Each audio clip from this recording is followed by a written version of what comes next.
નમસ્કાર વિદ્યાર્થી મિત્રો, આપ સૌનું સ્વાગત કરું છું. ધોરણ 8 વિષય સામાજિક વિજ્ઞાન પાઠ નંબર 4 વેપારી શાસકો કેવી રીતે બન્યા. વિદ્યાર્થી મિત્રો, આ અગાઉ આપણે પાઠ નંબર 1 ભારતમાં યુરોપિયન પ્રજાનું આગમન તે વિશે સમજી ગયા. તેમાં આપણે વિવિધ પ્રજા જે ભારતમાં વેપાર કરવાના હેતુથી આવી હતી તેના વિશે સમજ્યા હતા. આ પાઠમાં આપણે અંગ્રેજો વિશેની માહિતી મેળવીશું.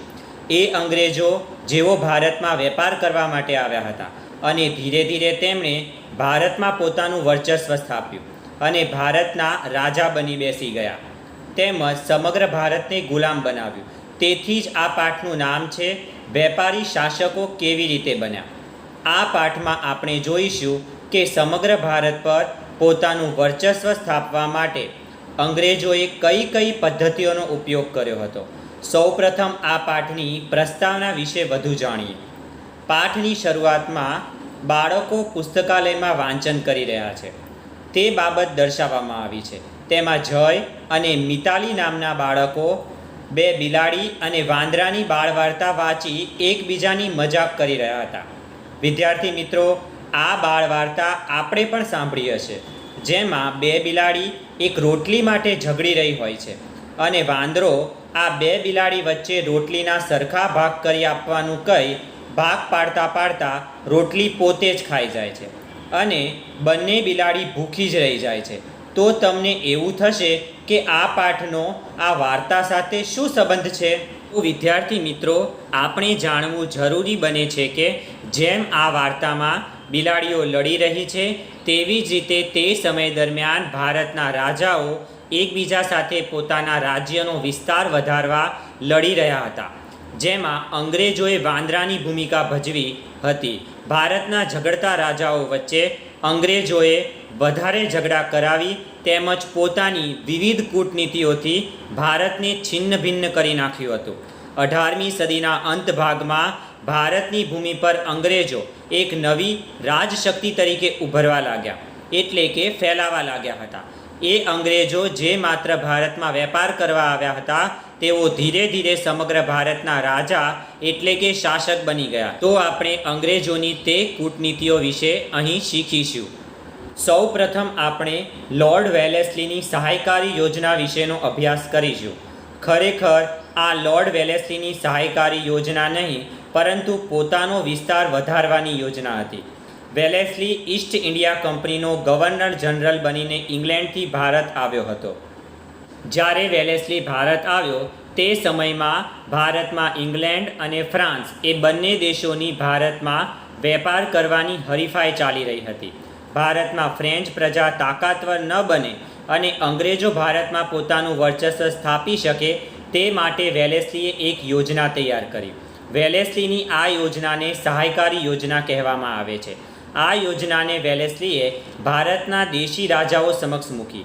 જે દેશી રાજાઓ વેલેસ્લીની આ સહાયકારી યોજના સ્વીકારે તેને પોતાના રાજ્યમાં અંગ્રેજોનું લશ્કર એટલે કે અંગ્રેજી સૈનિકો રાખવા પડતા હતા. આ અંગ્રેજ સેનાનો ખર્ચ તે દેશી રાજ્યએ ઉપાડવો પડતો હતો. આ સિવાય દરેક દેશી રાજ્યોમાં એક અંગ્રેજ પ્રતિનિધિ રહેતો હતો. આમ અંગ્રેજોના લોકો દેશી રાજ્યોના ખર્ચે સચવાતા હતા. બીજી બાજુ દેશી રાજ્યોને આ સહાયકારી યોજના સ્વીકારે તો અંગ્રેજ સૈન્ય મળતું હતું, પણ તેઓ તેનો ઉપયોગ કરી શકતા નહીં. વેલેસ્લીની આ સહાયકારી યોજના ભારતના ઘણા રાજાઓએ સ્વીકારી અને તેઓ આ સહાયકારી યોજનાઓનો ભોગ બન્યા, જેમાં નિઝામ, મૈસૂર, અયોધ્યા, ગાયકવાડ, મરાઠા વગેરે રાજ્યોનો સમાવેશ થાય છે. આ દેશી રાજ્યો માટે સહાયકારી યોજના મીઠા ઝેર જેવી હતી. આ સહાયકારી યોજનાને શરૂઆતમાં જોતા રાજાઓને આ યોજનામાં સલામતી અને મદદ દેખાતી હતી, પરંતુ ધીરે ધીરે આ યોજના રાજાઓને ગુલામીનો અનુભવ કરાવતી હતી. વેલેસ્લીએ આ યોજનાનો સૌપ્રથમ શિકાર હૈદરાબાદ રાજ્યના રાજા નિઝામને બનાવ્યા. એટલે કે વેલેસ્લીની આ સહાયકારી યોજના સૌપ્રથમ હૈદરાબાદ રાજ્યના નિઝામે સ્વીકારી હતી. ત્યારબાદ આ સહાયકારી યોજનાનો મૈસૂર અને અયોધ્યામાં સ્વીકાર થયો અને પછી તાંજોર અને કર્ણાટક પણ આવા જ હાલ થયા. તેમણે પણ સહાયકારી યોજનાનો સ્વીકાર કર્યો હતો.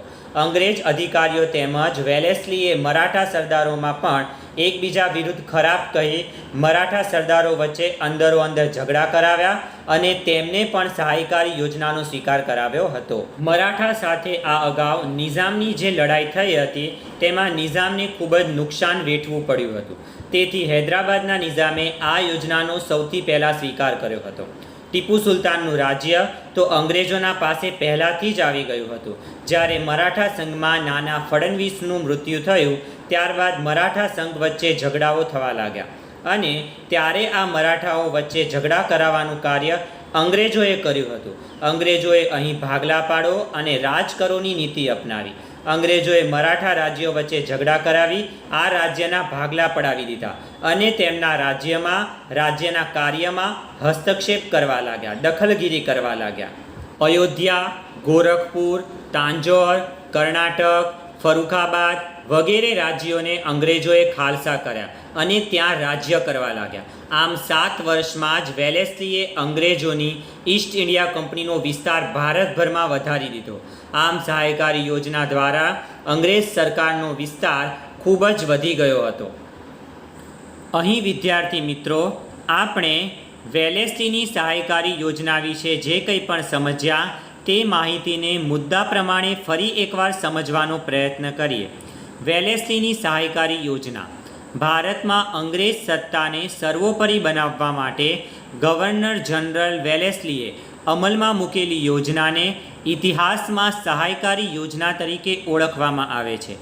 ભારતમાં ફ્રેન્ચોને શક્તિશાળી બનતા અટકાવવા અને ભારતના દેશી રાજ્યોમાં અંગ્રેજી સત્તાને સર્વોપરી બનાવવા લોર્ડ વેલેસ્લીએ સહાયકારી યોજના બનાવી હતી. આ યોજના ભારતીય રાજ્યોને તેમના જોખમે પરાધીન બનાવનારી હતી. આ યોજના સ્વીકારનાર રાજાએ પોતાના રાજ્યમાં અંગ્રેજોનું લશ્કર રાખવું પડતું અને તેનો ખર્ચ ભોગવવો પડતો અથવા ખર્ચ પેટે પોતાનો અમુક પ્રદેશ કંપનીને આપવો પડતો. આ યોજનાના અમલ માટે દરેક રાજાએ પોતાના રાજ્યમાં એક અંગ્રેજ પ્રતિનિધિ એટલે કે રેસિડેન્ટ રાખવો પડતો. આ યોજના સ્વીકારનાર રાજા પોતાના રાજ્યમાં અંગ્રેજો સિવાય બીજો કોઈ પરદેશીઓને નોકરીએ રાખી શકતો નહીં. આ યોજના મુજબ દેશી રાજાઓને અંગ્રેજ સૈન્ય મળતું પરંતુ તેઓ તેનો ઉપયોગ કરી શકતા નહીં. ભારતમાં દેશી રાજાઓ માટે સહાયકારી યોજના મીઠા ઝેર જેવી હતી. શરૂઆતમાં સલામતીનો અનુભવ કરાવતી આ યોજના ધીરે ધીરે રાજાઓને ગુલામીનો અનુભવ કરાવવા લાગી. દેશી રાજાઓ કાયર, નિષ્ક્રિય અને વિલાસી બન્યા તેમજ તેમનું યુદ્ધ કૌશલ્ય અને શૂરવીરતા નાશ પામ્યા. હવે વિદ્યાર્થી મિત્રો આપણે અંગ્રેજ પ્રજા સમગ્ર ભારતમાં કેવી રીતે ફેલાય તે વિશેનો અભ્યાસ કરીશું. દક્ષિણ ભાગમાં પોતાનું વર્ચસ્વ સ્થાપ્યા બાદ અંગ્રેજો પોતાનું વર્ચસ્વ વધારવા માટે ઉત્તર ભારતમાં આગળ વધવા લાગ્યા. નેપાળ દેશ તરફ અંગ્રેજોને ભય જણાતા એટલે કે અહીં તેમની કૂટનીતિઓ નહીં ચાલે તેવું લાગતા અંગ્રેજોએ નેપાળ સાથે મિત્રતા બાંધી અને ત્યાર પછી અંગ્રેજોએ ત્યાંની સરહદ પર સંગ્રામ ખેલ્યા એટલે કે યુદ્ધો લડ્યા. પંજાબના શીખ મહારાજા રણજીતસિંહ સાથે અંગ્રેજોએ મિત્રતા બાંધી. અફઘાન વિગ્રહ એટલે કે અફઘાનિસ્તાનની સાથેના વિગ્રહમાં તેમને જીત મેળવી. અંગ્રેજો એમાં જીતી ગયા. સિંધમાં પણ અંગ્રેજોએ સત્તા સ્થાપી. પંજાબમાં શીખ પ્રજાની વધતી જતી તાકાત જોઈને અંગ્રેજોએ શીખ સામ્રાજ્યને હડપવા માટે પ્રયત્નો કર્યા. પરંતુ જ્યાં સુધી પંજાબમાં રણજીતસિંહનું રાજ્ય હતું ત્યાં સુધી અંગ્રેજોને તેમાં સફળતા મળી નહીં. આથી મહારાજા રણજીતસિંહ સાથે અંગ્રેજોએ દોસ્તી કરી હતી. મિત્રો, રણજીતસિંહ તે સમયમાં શક્તિશાળી હતા. તેમણે પોતાના રાજ્યના રક્ષણ માટે યુરોપિયન અફસરોની મદદથી મજબૂત સેના ઊભી કરી હતી અને આસપાસના મોટાભાગના પ્રદેશો ઉપર તેમણે વિજય મેળવ્યો હતો. રાજા રણજીતસિંહના મૃત્યુ બાદ પંજાબમાં અંધાધૂની ફેલાઈ ગઈ. રાજા રણજીતસિંહ જીવ્યા ત્યાં સુધી અંગ્રેજો પંજાબના કાર્યમાં માથું મારવાની હિંમત કરતા ન હતા. હવે રણજીતસિંહના મૃત્યુ પછી અંગ્રેજોને આ તક મળી. તે સમય દરમિયાન હાર્દિજ ગવર્નર જનરલ તરીકે ભારતમાં આવ્યો અને તેને શીખ સામ્રાજ્યના લોકો વચ્ચે ભેદભાવની નીતિ રાખી તેમનું સામ્રાજ્ય અંગ્રેજી શાસન નીચે લાવી દીધું. હવે વિદ્યાર્થી મિત્રો, આપણે મહારાજા રણજીતસિંહ વિશે જે કંઈ પણ સમજ્યા તે બાબતને મુદ્દા પ્રમાણે ફરી એકવાર સમજવાનો પ્રયત્ન કરીએ. મહારાજા રણજીતસિંહના સમયમાં અંગ્રેજો પંજાબમાં સત્તા સ્થાપવામાં સફળ કેમ ન થયા? પંજાબ કેસરી રણજીતસિંહ પંજાબના શક્તિશાળી મહારાજા હતા. તેમણે રાજ્યના સંરક્ષણ માટે યુરોપીય અફસરોની મદદથી એક મજબૂત સૈન્ય ઊભું કર્યું હતું. તેમણે પંજાબની આસપાસના પ્રદેશો પર વિજય મેળવ્યો હતો. આમ મહારાજા રણજીતસિંહ એક પ્રતાપી અને વિજેતા શાસક હોવાથી તેમના સમયમાં અંગ્રેજો પંજાબમાં સત્તા સ્થાપવામાં સફળ થયા નહીં.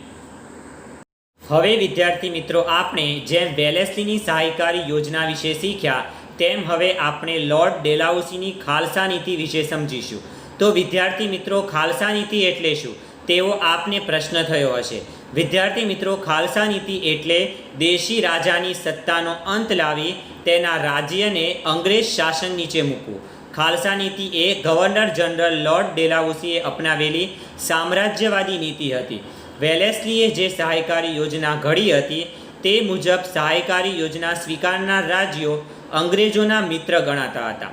આ રાજ્યના રાજા સમય જતાં કોઈ પણ પ્રકારનો ભય ન જણાતા બિનજવાબદાર બન્યા અને બેદરકાર બન્યા. તેમના રાજ્યનો વહીવટ બગડવા લાગ્યો. રાજાઓ તેમના રાજ્યના કાર્યમાં ધ્યાન ન રાખતા હતા. તેથી રાજ્યની વ્યવસ્થા ગેરવ્યવસ્થામાં ફેલાઈ ગઈ. આ એક ષડયંત્ર એટલે કે અંગ્રેજોનું કાવતરું હતું. ભારતના રાજાઓ અંગ્રેજોના આ કાવતરામાં ફસાઈ ગયા અને ભારતના રાજાઓના રાજ્યને વ્યવસ્થિત કરવાના બહાને અંગ્રેજો રાજ્ય વહીવટમાં માથું મારવા લાગ્યા. શરૂઆતમાં જેટલા પણ રાજ્યો ઈસ્ટ ઇન્ડિયા કંપની સાથે જોડાયેલા હતા તે રાજ્યોમાંથી જેમનો વહીવટ યોગ્ય ન હોય તેવા રાજ્યો અંગ્રેજોએ પોતાને હસ્તક લઈ ખાલસા કર્યા. ખાલસા કરવું એટલે કે જે રાજ્ય બરોબર ન ચાલતું હોય તે રાજ્યને અંગ્રેજો પોતાને હસ્તક લઈ લેતા હતા. ત્યારબાદ અંગ્રેજો બ્રહ્મદેશ એટલે કે હાલનું મ્યાનમાર અને પંજાબ પ્રાંતને પણ ગેરવહીવટના બહાને ખાલસા કર્યું. જે રાજ્યનો રાજા મૃત્યુ પામે અને તે રાજાને કોઈ પણ પુત્ર ન હોય તો તે રાજ્ય અંગ્રેજો પોતાને હસ્તક લઈ લેતા હતા. જો કોઈ રાજાને પોતાનો પુત્ર ન હોય અને કોઈ બીજાના પુત્રને તે રાજાએ દત્તક તરીકે લીધો હોય તો તે કાયદાને અંગ્રેજોએ નામંજૂર ગણ્યો. અંગ્રેજોએ દત્તક પુત્ર નામંજૂર રાખી પણ ઘણા રાજ્યો ખાલસા કર્યા હતા. આવા રાજ્યોમાં સતારા, ઝાંસી, નાગપુર વગેરે રાજ્યો ખાલસા નીતિનો ભોગ બન્યા હતા. ભારતમાં સૌથી ઉપજ ધરાવતા પ્રદેશો જેવા કે ચા કોફીનો પ્રદેશ, કપાસનો પ્રદેશ અંગ્રેજોએ પોતાને હસ્તક લઈ લીધો અને કરોડો રૂપિયાની કમાણી કરી હતી. આ કાર્ય ડેલાઉસી દ્વારા થયું હતું. ઈસ્ટ ઇન્ડિયા કંપની તેમજ અંગ્રેજોના સગવડ માટે ડેલાઉસીએ ભારતમાં કેટલાક સુધારાલક્ષી કાર્યો પણ કર્યા હતા. આ સુધારાલક્ષી કાર્યોમાં અંગ્રેજોએ ભારતમાં મુંબઈથી થાણા વચ્ચે ઈસવીસન 1853માં સૌ પ્રથમ રેલવે લાઇન શરૂ કરી. ત્યારબાદ ઇંગ્લેન્ડ અને ભારત વચ્ચે તાર ટપાલ વ્યવસ્થા શરૂ થઈ હતી. ડેલાઉસીએ બાળ લગ્ન પર પ્રતિબંધ મૂકતો કાયદો પસાર કર્યો. બાળ લગ્ન એટલે નાના બાળકોના જે લગ્ન થતા હતા તે સમય દરમિયાન ડેલાઉસીએ તે કાયદો બંધ કરાવ્યો હતો. તેમજ વિધવા સ્ત્રી પુનઃ એટલે કે ફરીથી લગ્ન વિધવા સ્ત્રી કરી શકે તેવો ધારો ડેલાઉસીએ પસાર કર્યો હતો. ડેલાઉસીના સમયમાં ભારતમાં અંગ્રેજી શિક્ષણનો ફેલાવો પણ થયો હતો. 1857માં ભારતમાં પ્રથમ 3 યુનિવર્સિટીઓની સ્થાપના થઈ. તે મુંબઈ, ચેન્નઈ અને કલકત્તામાં શરૂ થઈ હતી. આ કાર્યો અંગ્રેજોના વિકાસ માટે જ હતા, પરંતુ પાછળથી તેનો ફાયદો ભારતને પણ થયો હતો. પરંતુ તેના માટે ભારતે ઘણું બધું ભોગવવું પણ પડ્યું હતું. અહીં લોર્ડ ડેલાઉસીની ખાલસા નીતિ વિશે આપણે જે કંઈ પણ સમજ્યા તે માહિતીને ફરી એકવાર મુદ્દા પ્રમાણે સમજવાનો પ્રયત્ન કરીએ. ડેલાઉસીની ખાલસા નીતિ. ખાલસા નીતિ એટલે દેશી રાજાની સત્તાનો અંત લાવી તેના રાજ્યને અંગ્રેજી શાસન નીચે મૂકવું. ખાલસા નીતિ એ ગવર્નર જનરલ લોર્ડ ડેલાઉસીએ અપનાવેલી સામ્રાજ્યવાદી નીતિ હતી. ખાલસા નીતિ એટલે રાજાની સત્તાનો અંત લાવી તેના રાજ્યને સીધો જ અંગ્રેજી શાસન નીચે મૂકવું. ખાલસા નીતિ લોર્ડ ડેલાઉસીએ અપનાવેલી સામ્રાજ્યવાદી નીતિ હતી. આ નીતિનો તેને 3 રીતે અમલ કરાવ્યો. રાજ્યમાં ગેરવહીવટનું બહાનું રજૂ કરી તેને આશ્રિત રાજાઓના રાજ્યો ખાલસા કર્યા. દાખલા તરીકે અયોધ્યાનું રાજ્ય તેણે આ રીતે જ ખાલસા કર્યું હતું. બીજું, બિનવારસ મૃત્યુ પામેલા રાજાઓનો પુત્ર દત્તક લેવાનો હક નામંજૂર કરીને તેમના રાજ્યો ખાલસા કર્યા. દાખલા તરીકે સતારા, જેતપુર, ઝાંસી, સબલપુર, નાગપુર, આરકટ, તાંજોર, કર્ણાટક વગેરે. તેણે યુદ્ધ દ્વારા જીતેલા રાજ્યો ખાલસા કર્યા. દાખલા તરીકે તેણે શીખોને યુદ્ધમાં હરાવીને પંજાબ ખાલસા કર્યું. તેને મ્યાનમાર એટલે કે બર્માના રાજાને હરાવીને તેની પાસેથી રંગૂન સહિતનો પેગુ પ્રાંત પડાવી લીધો હતો. આમ ડેલાઉસીએ જીત, જપ્તી અને ખાલસા દ્વારા ભારતના ઘણા દેશી રાજ્યોને કંપની સરકારના પ્રદેશોમાં જોડી અંગ્રેજ સામ્રાજ્યનો વિસ્તાર કર્યો હતો. લોર્ડ ડેલાઉસીએ પોતાની ખાલસા નીતિને સફળ કરવા માટે ભારતમાં કેટલાક સુધારા કર્યા હતા. લોર્ડ ડેલાઉસીએ ભારતમાં રેલવે અને તાર ટપાલની શરૂઆત કરી. ઈસવીસન 1853માં મુંબઈથી થાણા સુધીનો પ્રથમ રેલમાર્ગ શરૂ થયો. તેણે ભારતમાં આધુનિક ટપાલ પદ્ધતિ દાખલ કરી. તેના સમયમાં ઇંગ્લેન્ડ અને ભારત વચ્ચે તાર વ્યવહાર શરૂ થયો. તેણે બાળ લગ્ન પર પ્રતિબંધ મૂકતો અને વિધવા પુનઃલગ્નની છૂટ આપતો કાયદો પસાર કરાવ્યો. ડેલાઉસીના પ્રયત્નોથી ઈસવીસન 1857માં મુંબઈ, ચેન્નઈ અને કલકત્તામાં યુનિવર્સિટીની સ્થાપના થઈ હતી.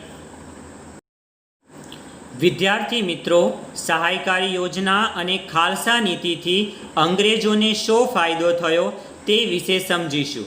ભારતમાં અનેક નાના મોટા રાજ્યો હતા. તેમની વચ્ચે સંપ અને એકતા નહોતા. પરિણામે અંગ્રેજોની ભાગલા પાડો અને રાજ કરોની નીતિથી ભારતના રાજ્યોનું પતન થયું.